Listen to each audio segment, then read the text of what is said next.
This conference will Bandana now be recorded. करिबे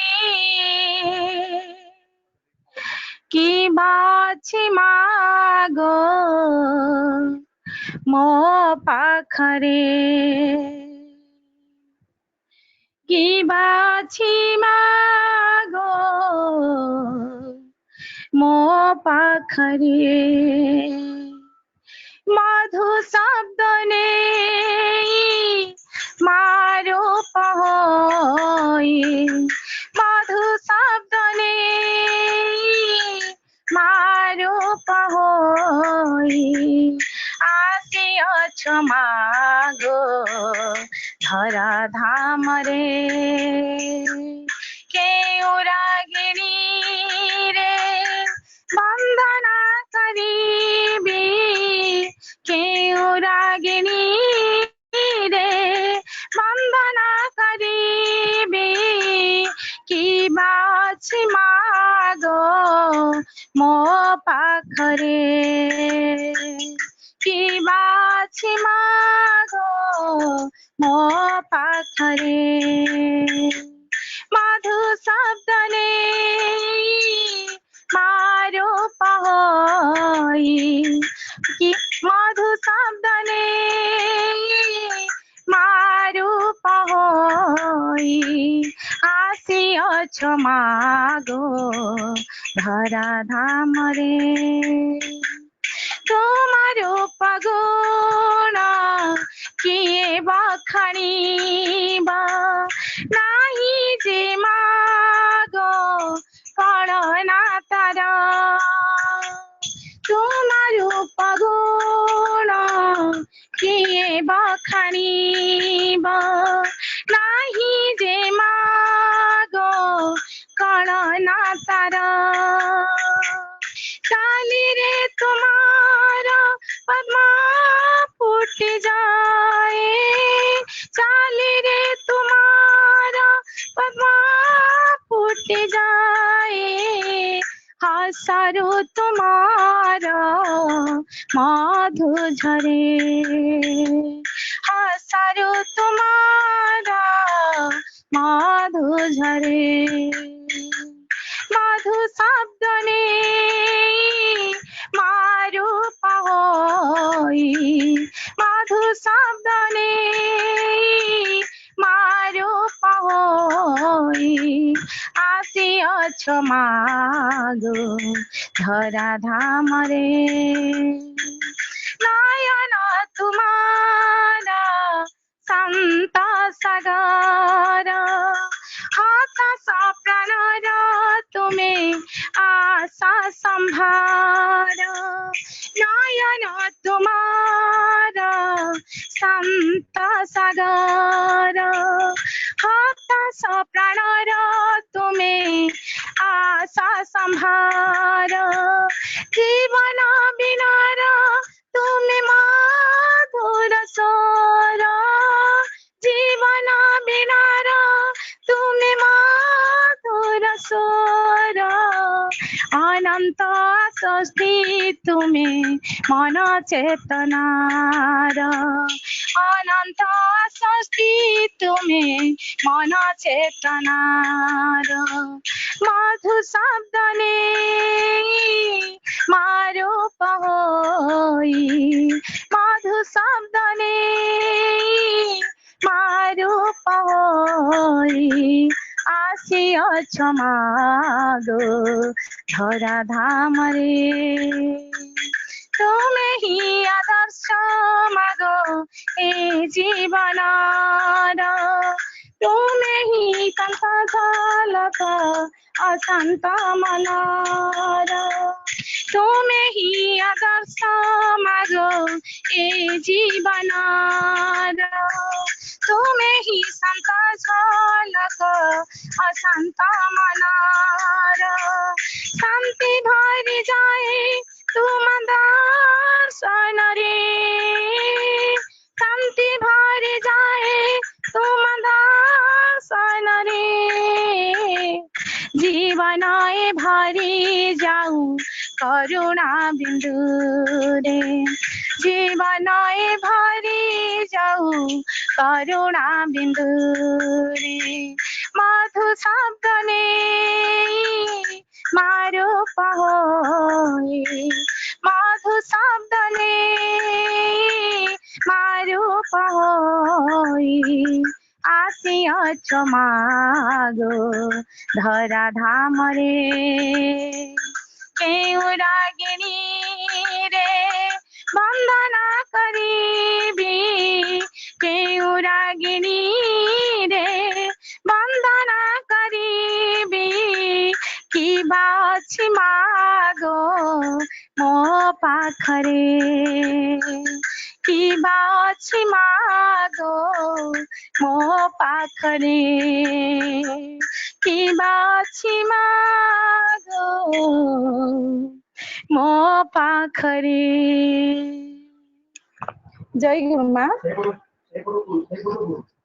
जय गुरु ममता माँ बहुत सुंदर मुझे कही रखे ये जो भजन से परिवेषण करिसेंती ए भजन ताका निजस्व लेखा आ भारी भल लगे शुणिया ए लेखाटी से बहुत सुंदर भाव में भजन लेखती आ माँ को ऊपर भजन टा से निजस्व लेखा तांकर बहुत सुंदर भाव में ठाकुर पाखे प्रार्थना करे एमती धरी गुणगान कर चली था आ निजर उन्नतिर माने सीढ़ी चढ़ी चढ़ी चली था ये ठाकुर को नहीं बहुत बहुत धन्यवाद। जय गुरु।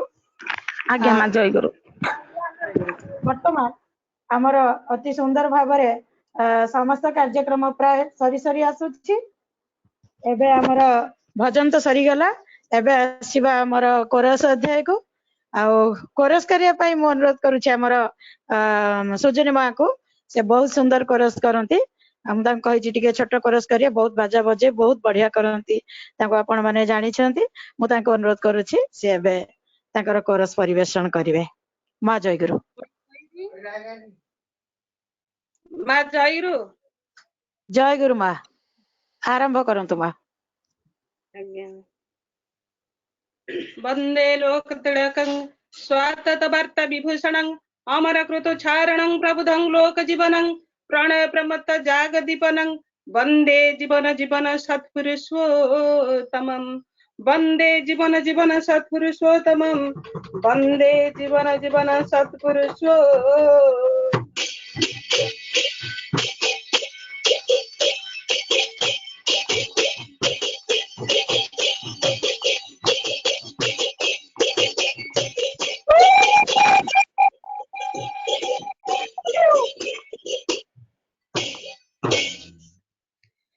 लागिला न बापरस लागिला न बापरस प्रीति मने प्राणे ए धरणी धन्य हेला तब आगमने ए धरणी धन्य हेला तब आगम लागिला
तुम करुणा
तुम प्रेम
जयरू माँ जय गुरु जय गुरु। हाँ माँ जय गुरु। बहुत सुंदर माने एनर्जेटिक कीर्तन बहुत बढ़िया है माँ।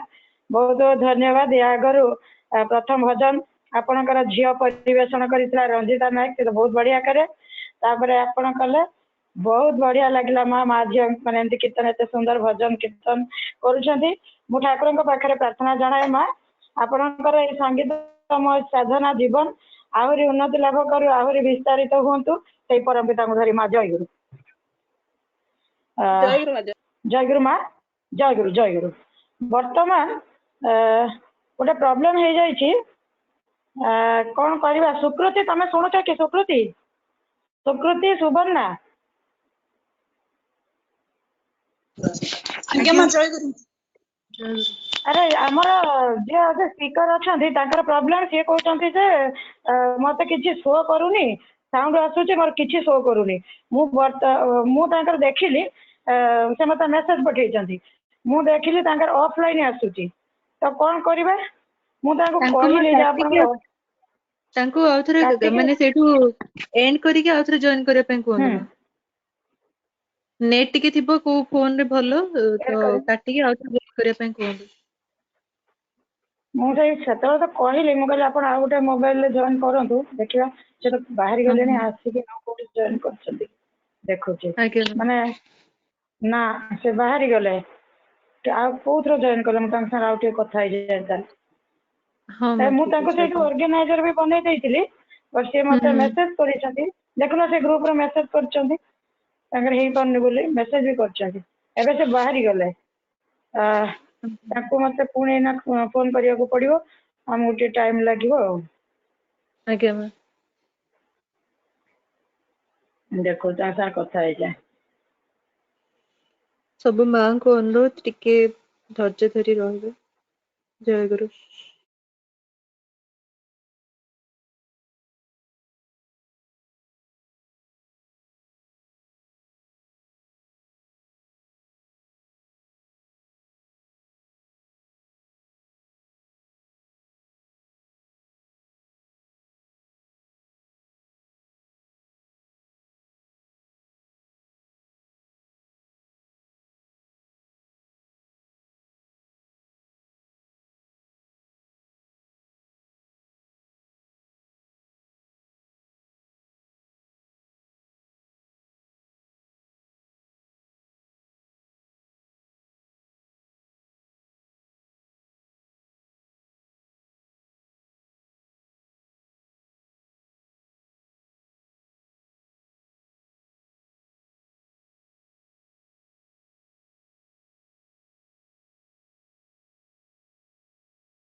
अभी सार कथा से आ गोटे मोबाइल जॉइन करुछंती को नार करेंगे मत कही ना कि नार तो नहांती वर्तमान सुधा को नार आसवे कि जाने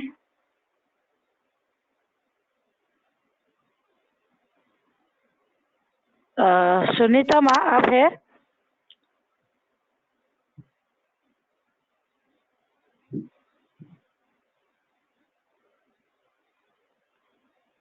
सुनीता माँ आप है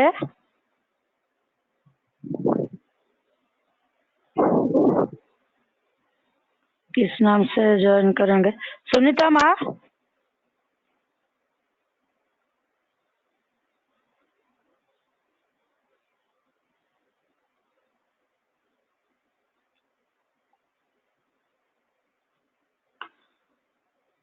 सुनीता माँ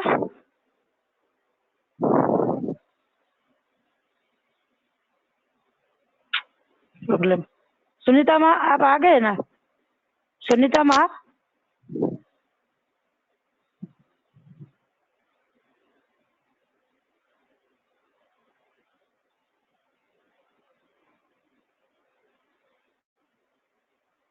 ऑफलाइन तांकर देखैला सुनीता माँ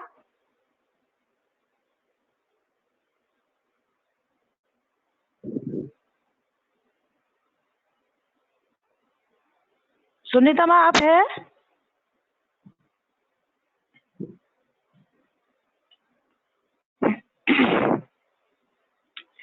ओ माय गॉड को करबा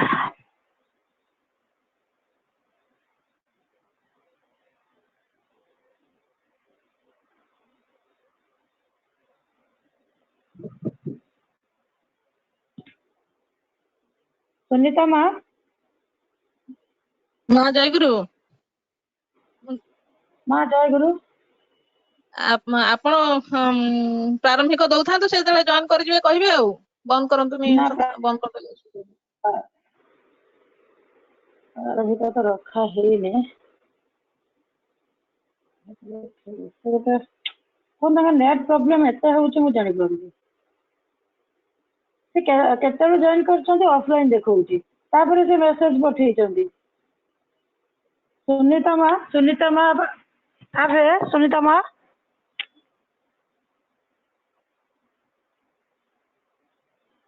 ट्राई करथुले ठीक अछि मु तांको आ गोटे नंबर रे कॉल करूची माँ जय सुनीता गुरु माँ माँ जय गुरु माँ जय गुरु माँ ଆପଣ ଆଉ ଜଣେ କାହାକୁ କୁହନ୍ତୁ ସେ ଆଲୋଚନା ଜାରି ରଖିଥାନ୍ତୁ ଲୋକ କଟି ଯାଉଛନ୍ତି ଆଉ ତାପରେ ତା ସହିତ ଆପଣ ପଛରେ କଥା ହେଇଯାଆନ୍ତୁ ଗୀତା ମା ଅଛନ୍ତି କି ଗୀତା ମା ना ना गीता माँ ना थी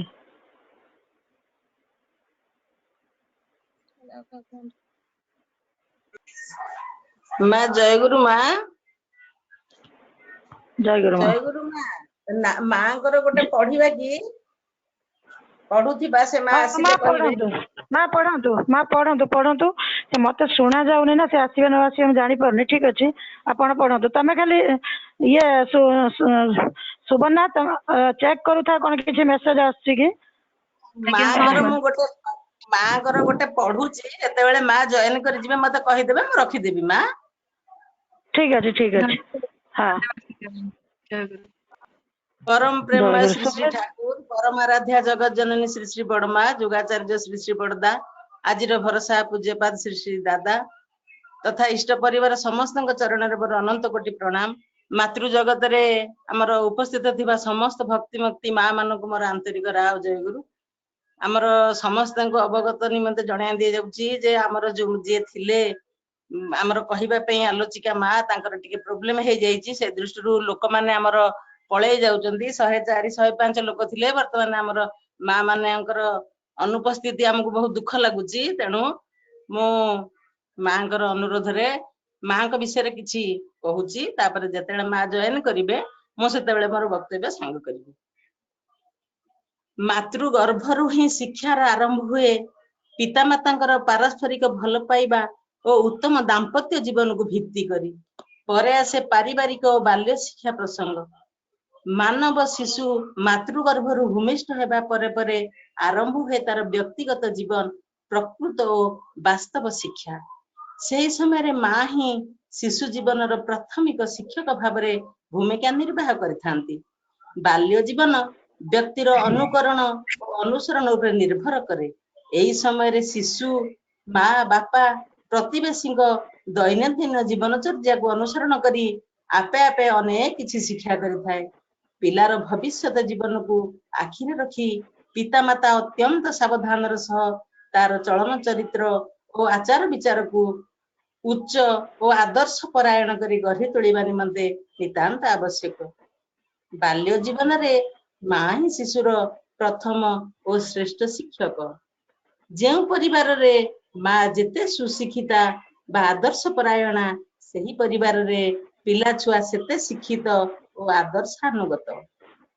शैशवरे शिशुर दर्शन इंद्रिय और श्रवण इंद्रिय अत्यंत सक्रिय होता है यही समय माता पिता और परिजन ठारू शिशु जहाँ देखे बा शुणे ताहा तार मस्तिष्क रे छाप सृष्टि करिथाय भविष्यत जीवन रे एई गुडिक विकसित होई शिशुर जीवन गठन रे मुख्य आधार होई उठे तेणु शिशुर व्यक्तिगत विकास ଓ ଆଦର୍ଶ ଚରିତ୍ର ଗଠନ ପାଇଁ ମାତା ପିତା ଅତ୍ୟନ୍ତ ସାବଧାନତାର ସହିତ ନିଜର ଜୀବନ ଚଳନାକୁ ବିଶ୍ୱ ବା ଆଦର୍ଶ କୌମକୁ ହୋଇ ପରିମାର୍ଜିତ କରିବା ଏକାନ୍ତ ବାଞ୍ଛନୀୟ।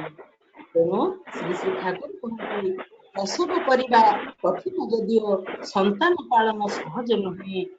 ସନ୍ଧିଷ୍ଠା ସହ ବୁଦ୍ଧିମତୀ ଦକ୍ଷ ନିପୁଣା ହେବା ବିଶେଷତଃ ମା ଶିଶୁର ମୂଳଭିତ୍ତି। ମା ମାନଙ୍କ କ୍ରୋଧ ଚାହନା ଓ କୃଷ୍ଣଙ୍କ ପ୍ରତି ଅନୁରାଗ ହିଁ ପିଲାମାନଙ୍କୁ ଉପଯୁକ୍ତ ପଥ ପ୍ରଦାନ କରିଥାଏ। ମାତୃସ୍ନେହର ମୂଳଦୁଆ ଭବିଷ୍ୟତ ଜୀବନ ପାରିବାରିକ ଶିକ୍ଷା ବା ବାଲ୍ୟ ଶିକ୍ଷା ହିଁ ଶିଶୁର ସର୍ବାଙ୍ଗୀନ ବିକାଶରେ ସାହାଯ୍ୟ କରିଥାଏ। କିଭଳି ପରିସ୍ଥିତିରେ ମଣିଷକୁ ଆଗକୁ जय गुरु ଜୟ ଗୁରୁ ମା। ସୁନିତା ମା ଆଗେ ଜୟ जय ଗୁରୁ गुरु ଜୟ ଗୁରୁ ମା। सुनाई दे रही है। ସମସ୍ତଙ୍କୁ ମୋର ଜୟ ଗୁରୁ। ଏଇଠାରେ ମୋର ପଢିବା ମୁଁ ସମାପ୍ତ କରୁଛି Yes, ମା। ମା। ଜୟ ଗୁରୁ। ସମସ୍ତଙ୍କୁ ଜୟ गुरु ମା। हाँ सुनाई देता है। बहुत बहुत धन्यवाद माँ। थैंक गॉड आपका फोन लग गया। आप ठाकुर जी अब ने अभी शायद सुन ली मेरी बात। हाँ माँ आप प्लीज स्टार्ट कीजिए माँ। आपका आलोचना रखिए अभी। वीडियो में हम लोग- नहीं करूंगी, शायद नहीं नेटवर्क कट वीडियो जाए। ऑडियो में आप सिर्फ ऑडियो में बोले तो सभी आमर जते माँ मान को अनुरोध करुच्ची आमर जो सुनित्रा माँ अच्छा नाई कौन माँ होचंती सुनित्रा माँ से प्रोफेसर थिले वर्तमान से बोधे चाकरी माने छाड़ी मत मना कले जे लिखबनी मत प्रोफेसर बोली मो निजे को प्रचार करिया को चाहुनी तेणु मु ठाकुर कम करुच्ची तेणु मु खाली देखी सुमित्रा रॉय चौधरी तो वो माने प्रोफेसर थे लेकिन वो बताना नहीं मैंने चाहेंगे। वो मुझे मना किया कि आप मत लिखो इसलिए मैंने लिखा। माँ का बहुत सारा अनुभूति है वो बाबाजा के साथ उसके बहुत ही मैंने अनुभूति के बात हम पर मैंने करेंगे। हम उसको अनुरोध करती हूँ माँ को जो अपने पर मुझे जो बात आप बताए थे वही बात आप हम सभी को प्लीज आप बताइए जो कैसे अब ठाकुर जी की करुणा प्राप्त हुई है बाबाजा की करुणा प्राप्त हुई है इसी के बारे में माँ डिटेल्स बताइए माँ। जय गुरु माँ। जय गुरु माँ। जय गुरु। जय गुरु माँ। जय गुरु। जय गुरु। जय गुरु। यहाँ में उपस्थित सभी भक्तिमती माओ को मेरा आनंदित जय गुरु। गतिर्भर्ता प्रभु विष्ट ईश्वर पुरुषोत्तमा ब्रह्म स्तंभ विधाता सद्गुरुस्तंग नमस्तुते। प्रणमामि लक्ष्मी माता स्वरूप धारिणे अनुकूल शक्ति रूपा विश्वनंद विदायिनी ऋषि संपजीत देवी जगत कल्याणमयी महालक्ष्मी नमोस्तुते। ब्रह्म मार्ग प्रदर्शकं प्रेम भक्ति विनायकं शांति स्वस्ति विदायकं आचार्य बबुरं नौमि आचार्य बबुरं नौमि आचार्य बबुरं नौमि। हम लोग बहुत भाग्यशाली है इस जीवन में हमें ठाकुर जी का नाम मिला, ठाकुर जी का साथ मिला, क्योंकि जीवन में हर कोई हम लोग एक ही उद्देश्य से जब हम लोग का होश आता है हम लोग का एक ही उद्देश्य होता है हम कैसे अच्छे से रहे, आनंद में रहे, उन्नति मुखर होकर रहे। और क्यों ठाकुर को पकड़ना जरूरी है, क्योंकि ये जो ठाकुर जी है ना हम लोग के जो सत्संग है ना सब कुछ सभी धर्मों में सिखाया जाता है लेकिन इतनी सहज सरल एवं प्रैक्टिकली इतना सुंदर करके ठाकुर जी हम लोग को दिए हैं। मतलब सिर्फ हम लोग को सब रेडीमेड करके दिए हैं, हमको सिर्फ उस पर चलना है, करना है, सब कुछ तैयार है। जीवन में ये जो हम लोग का जो पंचनीति हम बोलते हैं ना जजन जजन इष्ट विधि शस्त्रैनी सदाचार, ये जो 5 नीति है ना ये जादू की तरह काम करती है। लेकिन हम लोग क्या करते हैं दीक्षा लेने के बाद हम लोग के अंदर एक अल्प विराम लग जाता है। चलो दीक्षा ले लिया, करना है, करने के लिए हम करते हैं। कभी कभी मैं अपनी बारे में मैं बोलूंगी क्योंकि जीवन में जो घटित होता है जो सत्य है अपने जीवन में वही शेयर करना चाहिए। मेरे जीवन में भी ऐसा हुआ था। मेरे पिताजी कर्मी थे, वो पांजादारी कर्मी थे।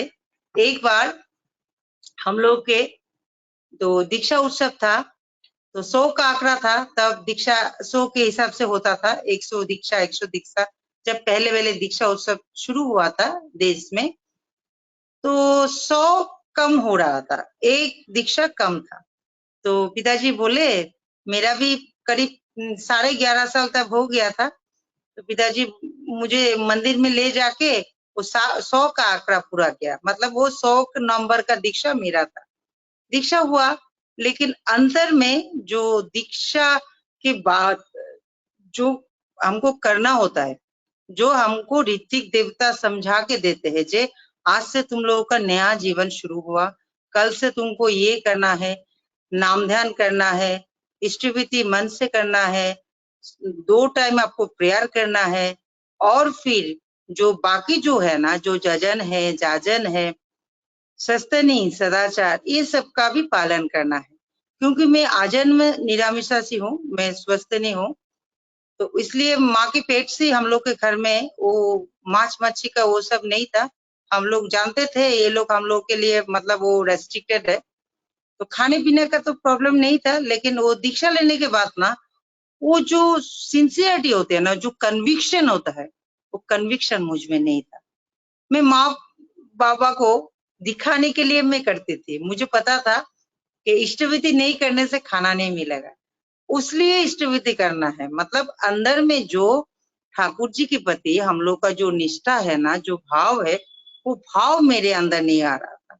जो सहज सरल भाषा में जो बोलते हैं, जो ठाकुरत्व जगना, अपने अंदर सबके अंदर ठाकुर रहते हैं, लेकिन वो ठाकुरत्व को जगाना पड़ता है। वो जगाने का भी कोई प्रोसेस होता है। प्रोसेस क्या होता है? हमेशा अपने मन को, अपने चिंता को, अपने सब कुछ ठाकुर जी के साथ जुड़ाव रखना चाहिए, कनेक्टिविटी रहना चाहिए। किसी भी तरह से भी आपको ठाकुर जी के साथ कनेक्ट होकर रहना चाहिए। और मैं उस जगह में उलट थी, मतलब ठाकुर जी सत्संग, मंदिर, माँ मातृ सम्मेलन में जाते थे, बाबा वो सत्संग में जाते थे, कर्मी थे, दीक्षा के लिए जाते थे, मतलब ये सब से मुझे अंदर अंदर मेरा बहुत चीड़ था, मतलब एलर्जी था, अच्छा नहीं लगता था। लेकिन मजबूरी थी, माँ बाबा को मना भी नहीं कर सकते थे, ऊपर से थोड़ा भाव करके ऐसे कर देती। तो ठाकुर जी के फिर भी ठाकुर जी का दया था, अब असीम दया मेरे ऊपर। रिजल्ट भी अच्छा होने लगा, मैट्रिक का रिजल्ट अच्छा हुआ, कॉलेज में भी बहुत अच्छे से पोजीशन लेके मैंने ग्रेजुएशन भी कंप्लीट कर लिया। वो अंदर का जो अहंग था, हम जो बोलते हैं ना, मुझे होता दादा का एक कविता है जो শেষের সেদিন ভয়ঙ্কর, যে নিত্য অহং মত্ত যারা গেছে চলে এমন কত, केरदानीते कापिए धरा चलतो जरा अभिनव। अर्थात अहंग इतना चढ़ गया था, क्योंकि ठाकुर जी के साथ मेरा जुड़ाव उतना नहीं था, ऊपर ऊपर था, ऊपर ऊपर जैसे थे, जैसे पानी के ऊपर तेल तैरता रहता है ना, मेरा भक्ति ऐसे ही था, ऊपर ऊपर था। तो इसलिए मेरा उतना नहीं था। ऐसे चलते चलते मेरा ग्रेजुएशन कंप्लीट हुआ। तब क्या हुआ, 1999 की बात है, हम लोग के मंदिर में, हम लोग असम में रहते हैं, नौगांव जिला में रहते हैं, तब हम लोग असम का एक मंदिर था, बुकाघाट मंदिर, वो उद्घाटन के लिए, उद्बोधन के लिए कुछ वो तो बाबाई दादा आए हुए थे। तो हमको खबर मिली, सबको खबर मिली जो बाबाई दादा थोड़ी देर के लिए नौगांव मंदिर में, श्री मंदिर में वो पदार्पण करेंगे। तो माँ है ना, जननी है, मुझे जन्म दिया है, तो मेरे नस नस से वो वाकिफ थे, उन्हें पता था। और उनको वो जो 4 संतान था, सब इष्टमुखी थे, एक मात्र मैं ही नास्तिक थी। नास्तिक मतलब वो मतलब आ नहीं रही थी, ठाकुर जी का जो औरा है ना, वो उसके अंदर में आ रही नहीं। और वही मेरी माँ के लिए बहुत बड़ी सरदर्द बन गई थी। जे मेरी लड़की होके, मेरा 3 लड़का है, इतना अच्छे से ठाकुर जी का बात मानते हैं, वो लोग को बोलना भी नहीं पड़ता है, और उसको वो इतना क्यों चीटती है, वो कब आएगी। ऐसे जब बाबा दादा का बात सुना ना, तो माँ क्या किए, हमको जोर जबरदस्ती, मुझे जाना नहीं था उस दिन, मेरा फ्रेंड लोग के साथ थोड़ा बाहर का थोड़ा प्रोग्राम था, लेकिन माँ खींच के हमको लेके गई मंदिर में। एक बात थी, हम माँ बाबा को बहुत प्यार करते थे, तो माँ के मन में अगर कष्ट हो अच्छा नहीं लगता था, चलो ठीक है माँ को खुश करने के लिए चले जाते हैं। तो हमारे लिए बाबा दादा तब तक हमारे आचार्य देव के पुत्र थे, मतलब उनके गुरु पुत्र आए हुए हैं, उनको प्रणाम दर्शन करना है। गए हम, जाने के बाद बहुत लंबा लाइन था, हम खड़े रहे। जब हमारी बारी आई तो मुझे पहचान में नहीं आ रहा था, मैं नहीं जानती थी। उस दिन मैं जीवन में पहली बार बाबा दादा का दर्शन हो रहा था। उनके साथ बहुत लोग आए हुए थे, मुझे पता नहीं चल रहा था कौन बाबा दादा है। तो माँ को देखा, माँ जिनको प्रणाम किया, हमें लगा हाँ यही बाबा दादा है, क्योंकि बाबा दादा आसन नहीं लिए थे, तब तक खड़े हुए थे, खड़े होकर प्रणाम ले रहे थे। तो माँ के साथ साथ मैं भी प्रणाम किया। प्रणाम करने के बाद उनके चेहरे की तरफ जो देखा ना, मतलब मुझे मेरे जीवन में इतना सुंदर दिव्य पुरुष मैंने आज तक नहीं देखा। उनका जो दृष्टि, मेरे दृष्टि से मतलब आंखों आंखों जो बोलता है ना, आंख में आंख मिला के देखना, ऐसा दृष्टि हम पर पड़ा और वही मेरा जीवन का टर्निंग पॉइंट बन गया। मतलब उनके, हम लोग जो बोलते हैं ना, जो गुरु दर्शन गुरु संग क्यों बोलते हैं, इसलिए बोलते हैं क्योंकि उनके दर्शन मात्र से ही वो मैजिक क्रिएट हो जाता है। क्योंकि वो लोग आचरण सिद्ध पुरुष है, इसलिए तो आचार्य है। वो ठाकुर जी जो जो बोल के गए हैं, उन लोगों के जीवन में वो सब उतारे हैं। उनके अंदर ठाकुरत्व ऐसा जागृत हुआ है क्योंकि ठाकुर जी स्वयं जीवंत रूप में उनके अंदर हमको दिखाई देते हैं। ठाकुर जी का जो महिमा है ना, उनके अंदर से हमको मिलता है। वो जो आचार्य परंपरा हम हमारे लिए ठाकुर जी इसलिए छोड़ के गए हैं क्योंकि ठाकुर जी तैयार करके गए हैं। हम लोग के जैसे, ऐसे हम लोग जैसे मूर्ख है ना, पढ़े लिखे मूर्ख है, जो अहंग में रहते हैं। हमारे पास तो क्या है, पैसे का कमी नहीं है, हम लोग का नौकरी इतना अच्छा नौकरी है, मतलब ऐसे अहंकारी लोगों को लाइन में लाने के लिए आचार्य परंपरा छोड़ के गए हैं। तो बाबा दादा का जब दर्शन हुआ ना, अंदर से एक मतलब वो भक्ति जो होते है ना, जो मैं भगवान को दर्शन किया, तो बाबा दादा के शायद मेरा मन का जो वो जो कुछ था, जो वो शायद उनके पास मतलब इंस्टेंटली पहुंच गया। बाबा दादा मुस्कुरा के इशारा से बुलाए। तो हम लोग तो बाहर थे, तो उस लड़की को बुलाओ। तो हम उस साल हम ग्रेजुएशन किए थे, ग्रेजुएशन करके एक प्राइवेट नौकरी में मतलब ज्वाइन कर लिए थे। तो बाबा दादा बुलाए, हम सामने गए, उनके पास प्रणाम किए। प्रणाम करने के बाद तो बाबा दादा बोले क्या कर रहे हो। तो हम बोला जे मेरा रिजल्ट उतना अच्छा नहीं हुआ, यूनिवर्सिटी लेवल का तो नहीं हुआ, इसलिए मास्टर डिग्री का तो मतलब इतना होप नहीं है, परसेंटेज थोड़ा कम है, इसलिए हमने एक प्राइवेट नौकरी ज्वाइन कर ली, एक स्कूल में टीचर की नौकरी ज्वाइन कर ली। बाबा दादा बोले कल से वो नौकरी को रिजाइन दे दो, मास्टर डिग्री कंप्लीट करो, आगे चल के बहुत सारा इष्ट काज है जो तुम्हारे लिए वेट कर रहा है, वो करना है, इसलिए तुम ये नौकरी छोड़ो और मास्टर डिग्री कंप्लीट करो। मुझे लगा मैं तो खुल के बोल दिया कि मेरा रिजल्ट इतना अच्छा नहीं हुआ, शायद वो कट ऑफ मार्क में भी शायद मुझे नहीं लेगा गुवाहाटी यूनिवर्सिटी में। फिर भी बाबा दादा इतना जोर क्यों दे रहे हैं होने से भी, लेकिन उनका जो दर्शन था ना, मेरे मतलब मेरे अंतर मन में वो क्रिया कर रहा था। मुझे कुछ तो लग रहा था कि कुछ तो है, उनकी बातों में कुछ तो है। तो मैं प्रणाम करके निकल गई। तो उनके साथ जो ऋतिक दादा थे, आप लोग सब जानते होंगे, हम लोग का जो इंग्लिश जो मैगजीन निकलता है लाइगेट, लाइगेट के एडिटर डॉक्टर सचिन सरकार दा थे। तो सचिन सरकार दा हमारे पिताजी के बहुत अच्छे मित्र थे, तो हम जेठू जेठू बुलाते थे। तो जेठू हमको बोले कि बाबा दादा ने तेरे को बोला तेरा तो मास्टर डिग्री कंप्लीट हो गया, तो सोच ले और कल ही जाके तो स्कूल में रिजाइन कर दे, रिजिग्नेशन आप दे दो। तो आया, घर में आया, पिछले दिन जब मैं इष्टविधि करने बैठी ना, तब जब मैं, माँ बोलती थी जबरदस्ती आंख बंद करके नाम करना है, 10 मिनट नाम करने के बाद इष्टविधि करना है।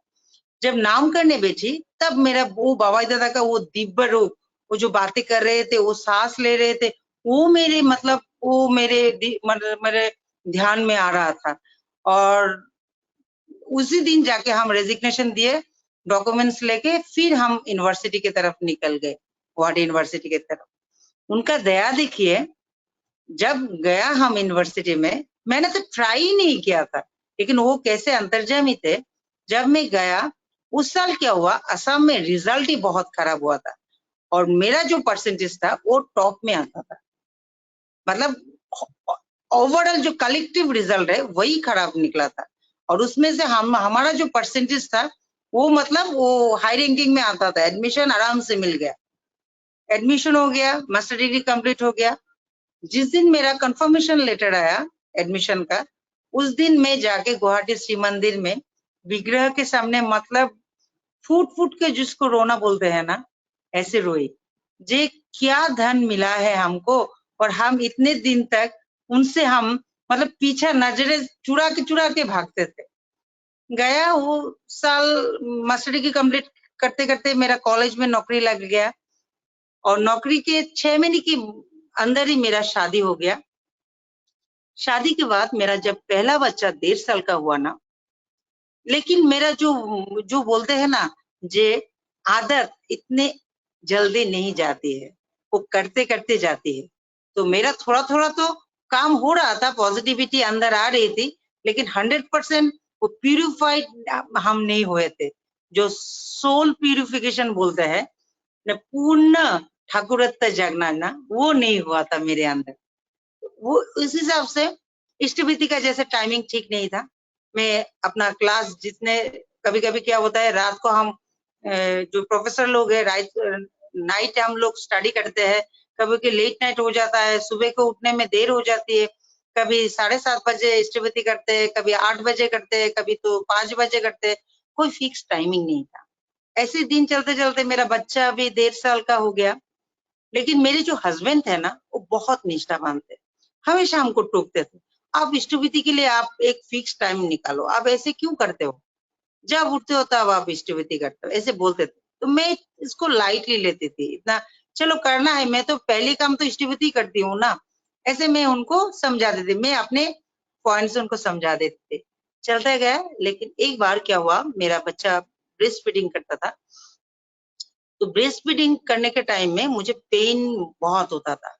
तो पेन जब पकड़ के देखा, मेरे ब्रेस्ट को पकड़ के देखा, तो लगा था कुछ है, शायद कुछ मतलब कुछ है अंदर। डायग्नोसिस के लिए हम नागालैंड रहते हैं, मेरा ससुराल नागालैंड में है, तो वहाँ पे मेडिकल फैसिलिटी जो है उतना अपग्रेड नहीं है। वो लोग ने हमको जो अल्ट्रासाउंड किया जो, तो उनके बाद बोला आप लोग गुवाहाटी चले जाइए, वहाँ पे शायद स्पेशलिस्ट डायग्नोसिस की बात है। तो हम डायग्नोसिस के लिए हम आए, गुवाहाटी में आए थोरो चेकअप के लिए। वहां पे पता चला कि हमारे सीने में 8 ट्यूमर है और उसमें से 2 मैलिग्नेंट है। मतलब वो बुरी मतलब वो खराब की तरफ वो निकल गए वो 2 ट्यूमर। तो इमीडिएटली हमको बोले ये जनरल सर्जन के अंडर नहीं होगा, आपको ऑन्कोलॉजिस्ट के साथ आपको कंसल्ट करना है।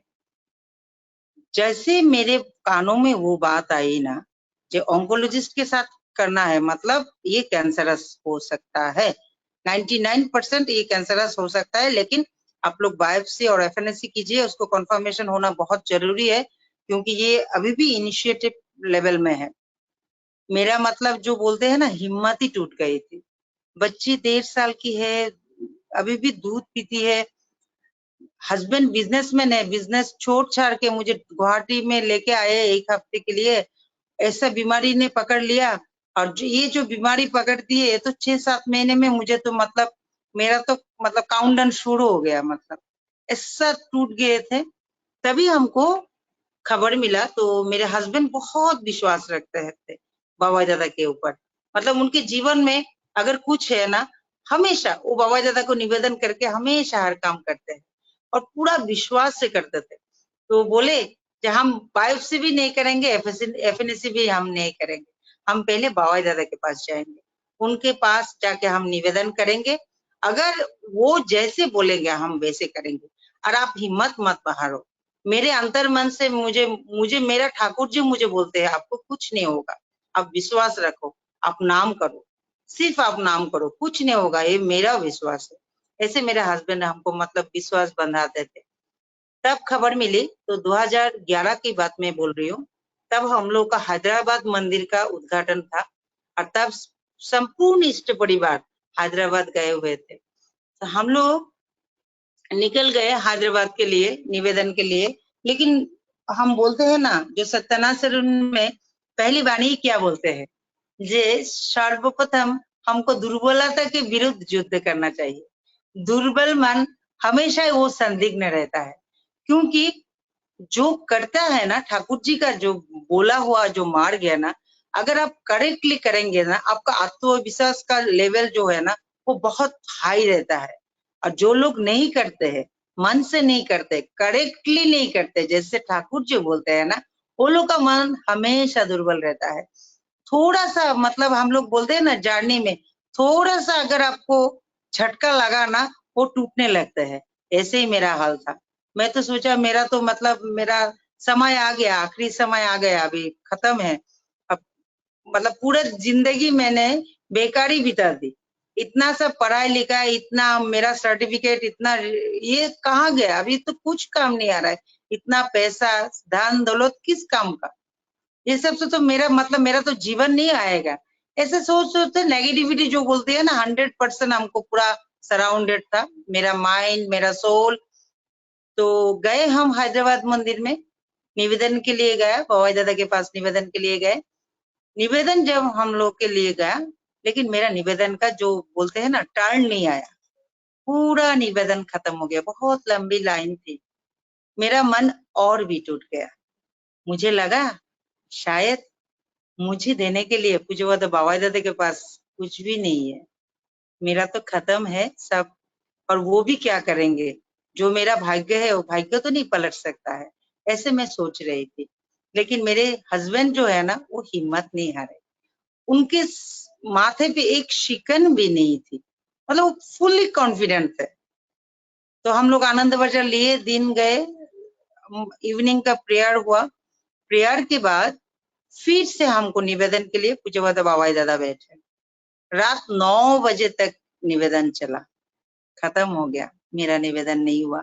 और मजबूरी ये थी क्योंकि पिछले दिन ही हम लोग का रिटर्न टिकट था, मतलब पिछले दिन ही हमको रिटर्न करना है। अभी ये आज नहीं हुआ तो फिर तो निवेदन ही नहीं होगा। और मुझे मेरा जवाब मिल गया था, मतलब मैं पूरी तरह से टूट गई थी। आप लोग जो लोग भी आप लोग हैदराबाद मंदिर में गए हैं ना, देखेंगे मंदिर के ठीक सामने एक बकुल फूल का पेड़ है। तो वो पेड़ के नीचे बैठ के ना मेरी बच्ची को गोद में लेके मैं मतलब बच्ची की तरफ एक बार देख रही थी, मंदिर की तरफ एक बार देख रही थी, फूट फूट के रो रही थी। मुझे लगा शायद ये मेरा लास्ट जर्नी है और मैं बच्ची को भी कितनी देर ऐसे गोद में ले सकूंगी, ऐसे मतलब बहुत रो रही थी। उस टाइम में अचानक एक बच्चा आया, मतलब बच्चा 10-11 साल का एक बच्चा आया, आके मुझे इतना जोर से डांट लगाया, बोले आप कैसी माँ है, आपको ध्यान नहीं है, आपके बच्चे का जैकेट खुला हुआ है, दिसंबर का महीना है, वो 15 दिसंबर था, वो हैदराबाद मंदिर जब उद्घाटन हुआ था, तो दिसंबर का महीना है, उसके सीने में उसका पानी गिर रहा है, ठंड नहीं लगेगी। और आपको इतना भी कॉमन सेंस नहीं है, ठाकुर जी को निद्रा हो गई है, निद्रा दिया हुआ है, ठाकुर जी को कष्ट नहीं हो रहा है, वो सो पाएंगे। आप ऐसे रो रहे हैं, मंदिर में कभी रोना नहीं चाहिए, आप क्यों रो रहे हैं? ठाकुर जी के ऊपर आपका विश्वास नहीं है क्या? ऐसे मतलब इतना जोर से डांट लगाया। जब मैं उनके वो बच्चे की तरफ देखी ना, वो बच्चा नॉर्मल नहीं था, मतलब वो उसका ऑरा ही अलग था, उसका जो मतलब दिव्य लोक था, मतलब ये नॉर्मल बच्चा तो नहीं था, ये तो मुझे पता था। तो मेरे साथ हमारे बदलापुर मंदिर के जो इंचार्ज थे तब के, उनके वाइफ और उनके बेटी हमारे साथ एक साथ में, हम पेड़ के नीचे एक शेड जैसा है उसमें ही बैठे हुए थे हम लोग। तो वो हमको बोले आप नहीं पहचाने? हमसे नहीं पहचाने, कौन है ये बच्चा?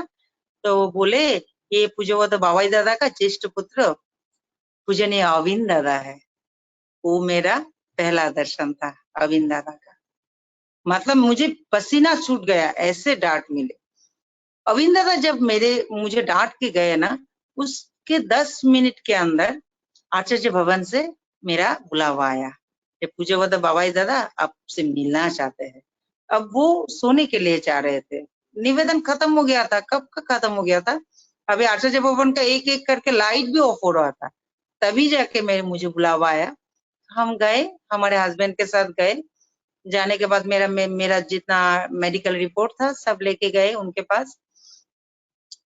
वहां पे पूजनीय माँ बैठे हुए थे और माँ के वो चरणों के सामने ही पूज्यवत बाबाई दादा भी बैठे हुए थे।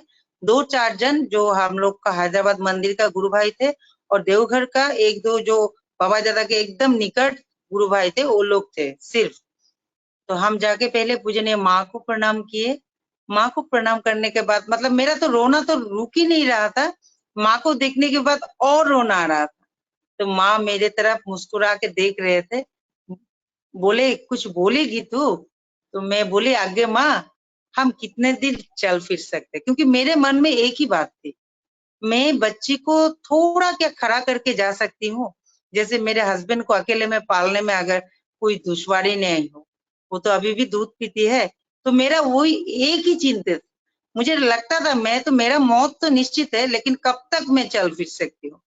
पूजनीय माँ बहुत मतलब क्या बोलेंगे, अभी वही आशीर्वाद था शायद।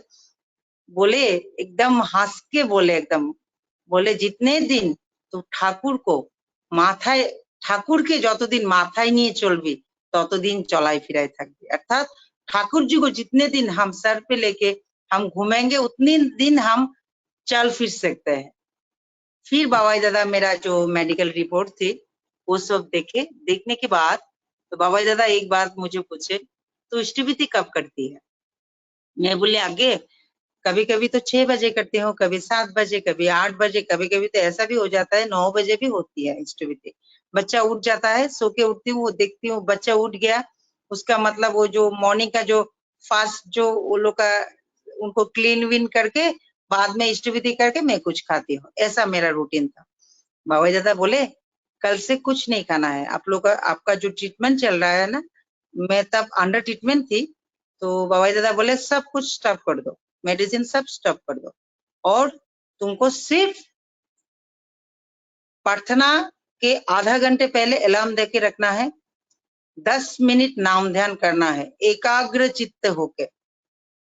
अगर आप बंद होके ठाकुर जी के बारे में सोच नहीं सकते हो तो आंख खोल के ठाकुर जी को तरफ देखो और ठाकुर जी का दया को अनुभव करो कि ठाकुर जी कितना दयालु है, कितना दया करके तुझे ये जीवन दिया है।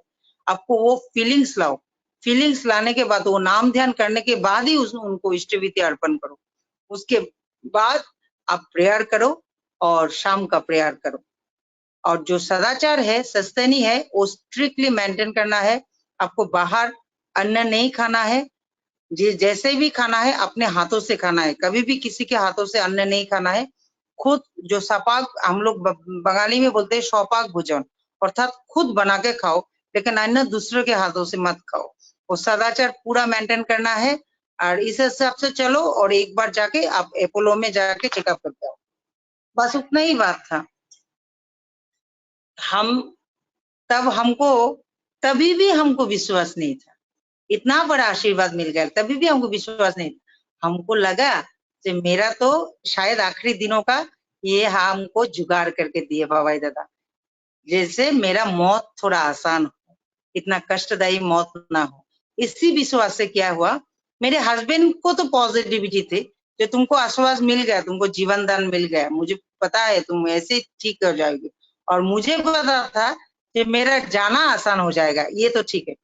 तो कल से क्या होता, वो जो हम लोग का जो मेडिसिन था, जो मेरा इंजेक्शन पेन किलर वगैरह था, मेरे हस्बैंड क्या किए, वो हैदराबाद मंदिर के डस्टबिन में फेंक दिए पूरा। दिन में 2 इंजेक्शन लगता था मुझे पेन के लिए, बहुत सीवियर पेन होता था, मतलब मैं फेंट हो जाती थी, इतना पेन था, स्वेलिंग था इतना। तो तब हम लोग को सुबह के लिए हम निकल जाएंगे, सिकंदराबाद से हम लोग का ट्रेन था, तो हैदराबाद से हम लोग निकले बाय रोड में, रात को ही निकल गए थे, 1:30 बजे हम लोग निकल गए थे। और जो प्रेयर का टाइम हुआ ना, जैसे बाबा दादा बोले, हम स्टेशन में बैठ के नाम ध्यान किए, इष्टविधि किए, प्रेयर किए। जीवन में फर्स्ट टाइम मॉर्निंग प्रेयर किया। देखिए मेरा उम्र तब तक 25 साल हो गया था, 25 सालों तक मैंने मॉर्निंग प्रेयर हमेशा नेग्लेक्ट किया, हमेशा। पिताजी उठाते थे फिर भी मैं नहीं करती थी, आलस करके सो जाती थी। लेकिन वो जो बोलते हैं ना, मरता क्या ना करता, अभी तो मैं मरने वाली थी, अभी सब कुछ करना है, नियम से करना है। तो ऐसे में मतलब मॉर्निंग प्रेयर उस दिन से शुरू हुआ। अपोलो का अपॉइंटमेंट तो इतना जल्दी नहीं मिलता है, मिलते मिलते हम लोगों का 3 महीना लग गया, 3 साढ़े 3 महीना लग गया। अप्रैल महीने का 5 तारीख का हम लोग का अपॉइंटमेंट मिला, गए हम लोग अपोलो। लेकिन मिरेकल देखिए, वो जो मेरा जो हम लोग दीक्षा के बाद जो प्रोसेसिंग होती है ना, जो लाइफ ट्रांजेक्शन होता है ना, मेरा वो 25 दीक्षा के मतलब 20 साल बाद, 20 साल नहीं 11 साल बाद, हमको दीक्षा के 11 साल बाद हमको वो प्रोसेसिंग फाइनली शुरू हुआ। जो बोलते हैं ना, जे बॉटम लाइन से शुरू हुआ था। तो ऐसे ऐसे देखते देखते मेरा जो लंग्स का जो स्वेलिंग था ना, वो धीरे धीरे कम हो रहा था। 1 महीने जाने के बाद ही मेरा पेन भी इतना नहीं हो रहा था। पहले तो मैं बेड रेस्ट में थी, बाद में थोड़ा थोड़ा उठ के मैं बच्चे को मतलब मेड को कुछ नहीं करना पड़ता है, मैं खुद ही कर सकती थी, कुक भी थोड़ा बहुत कर लेती थी। ऐसे मतलब थोड़ा अच्छा इम्प्रूव होने लगी थी।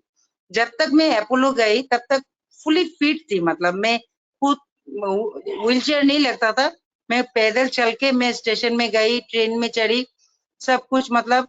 और तभी अंदर अंदर जो बोलते हैं ना, जितना आप ठाकुर जी के काम करेंगे ना, आपका आत्मविश्वास उतना उतना प्रबल होता है।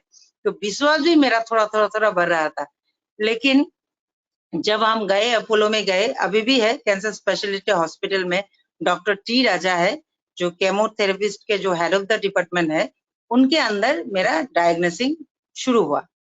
तो डायग्नोसिंग 1 हफ्ता चला, एकदम माइक्रो लेवल तक मेरा डायग्नोसिंग हुआ। उसके बाद जब रिजल्ट जिस दिन आया, उस दिन डॉक्टर बोले कि आप कौन से ठाकुर को मानते हैं, कौन से देवता को मानते हैं। तो मेरे हस्बैंड बोले हम लोग तो सत्संग से है, हम ठाकुर अनुकूल चंद्र की शिष्य है, हम सत्संगी है। तो बोले वो डॉक्टर बोले, your God blessed your wife a new life, it's just a miracle. मतलब मेरा तो वो लम्स तो कैंसर था ही नहीं, जो 8 जो ट्यूमर था ना, वो भी 3 महीने में गायब हो गया था। मेरा बॉडी पूरी तरह से क्लीन हो गया था। मतलब डॉक्टर विश्वास नहीं कर रहे थे। जो मेरा गुवाहाटी का जो एफएनईसी का रिपोर्ट था, जो सोनोग्राफी थी, जो एक्सरे थी, और जो 3 महीने के बाद जो अपोलो में वो लोग अस्पताल में किए, वो मतलब वो दोनों रिजल्ट मिला के बोल रहे थे, आप लोग का शायद आप लोग का मशीन खराब है, और नहीं तो ये मिरेकल हुआ है, मतलब जस्ट मिरेकल। तो बोले, तो फिर हम लोग का एक गुरु भाई है, आप लोग शायद कोई के पहचानते भी है, अपोलो में डॉक्टर है गुरु भाई। तो वो दादा थे, वो दादा बोले जे ये मेरा केस अपोलो में तब तक 2011 तक मतलब 8 नंबर का केस था, जो कैंसर केस था। ठाकुर जी की दया से, आचार्य देव दादा की दया से, बाबाई दादा की दया से वो संपूर्ण तरह से स्वस्थ होके निकले। मतलब निरोग जो बोलते हैं ना, जे कोई मतलब कोई सर्जरी नहीं लगा, कोई स्पेशल ट्रीटमेंट नहीं लगा, कुछ नहीं लगा।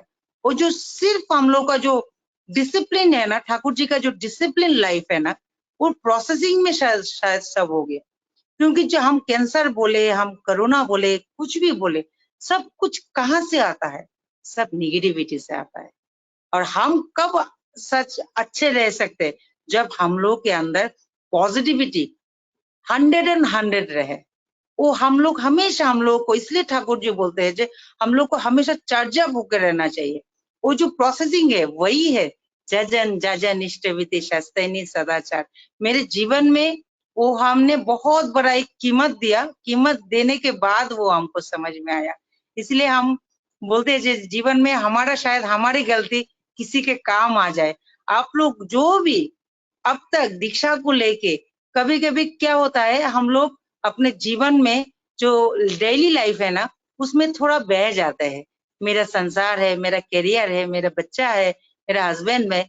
लेकिन नहीं, मेरा तो कुछ भी नहीं है, सब ठाकुर जी का दिया हुआ है। हम सबको अपने आप को ठाकुर जी को सौंप देना चाहिए। फिर देखिए ठाकुर जी हमको कैसे चलाते हैं। और उस चलन में ना, आपको कभी भी आपको कभी भी पीछे मुड़ के कभी भी देखना नहीं पड़ेगा। देखिएगा, आपको जश भी आएगा, मान भी आएगा, उन्नति भी आएगी, पैसा भी आएगा। जब की बात बोल रही हूँ तब हम लोग का फाइनेंशियल कंडीशन भी इतना ठीक नहीं था, लेकिन आज क्या हुआ, मैं नौकरी छोड़ दिया, मेरे बिजनेस के लिए मेरे हस्बैंड के साथ बिजनेस किया, उसके साथ ठाकुर जी के काम में वो जो पूजनीय माँ बोले कि ठाकुर जी को लेके जितने दिन चलोगे उतने दिन चल फिर सकती हो, वो ठाकुर जी का काम करते करते ना ठाकुर जी के दया से इतना बड़ा हम लोग का नागालैंड में इतना बड़ा बिजनेस हम लोग का एक्सपेंड हो गया सब तरफ से। आप लोग को सबको मेरा शायद मेरा समय हो रहा है, मैं बोलूंगी कि ठाकुर जी का जो है ना हम लोग सिर्फ नाम लेके नहीं, उसको करना है, करने से आपको मैजिक आपके जीवन में आएगी। क्योंकि जब तक आप करेंगे नहीं ना वो स्वाद आपको नहीं चखेगा। हम जितना भी मिठाई आपको दिखाए, आपको वो जीभ में लेके चखना पड़ेगा जे हाँ इसमें मिठाई है, और ठाकुर जी के काम में ऐसा है। सिर्फ आप अपने आप को ठाकुर जी को सौंपिए और आनंद में रहिए, सभी अच्छे रहेंगे। जय गुरु।